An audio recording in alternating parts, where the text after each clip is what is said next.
Welcome to another video. তো এটা হচ্ছে আমার এই উইকের মাছ বাজার। তো আজকে একটা খুব স্পেশাল জিনিস আছে যেটার জন্য পুরো ভিডিওটা দেখতে হবে। প্রথমে এনেছিলাম রুই মাছ, 1 কেজি মতো ছিল। সেকেন্ড হচ্ছে চিকেন। তো চিকেনটা ওই মার্কেট থেকে নিলে বেশ ফ্রেশ পাওয়া যায়, এখানেও 1 কেজি মতো চিকেন ছিল। অ্যান্ড থার্ড হচ্ছে মাটন। না আমি এত কিছু একদিনে খাবো না। মাটন এখানে 500 মতো ছিল। সো আমার 2 দিন হয়ে যায়, কারণ আমি একা থাকি। তো এইটা হলো আজকে সারপ্রাইজ।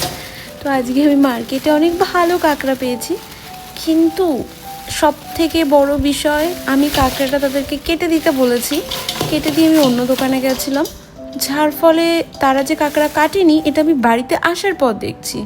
কাঁকড়াগুলো বেশ বড় ছিল, বাট কীভাবে এটাকে আমি ক্লিন করব সত্যিই জানা নেই। যদি কারো জানা থাকে অবশ্যই আমাকে জানিও। সো টোটাল এখানে প্রায় নিয়ার বাই 10,000-এর কাছাকাছি আমার পুরো বাজার ছিল। সো কেমন লাগলো?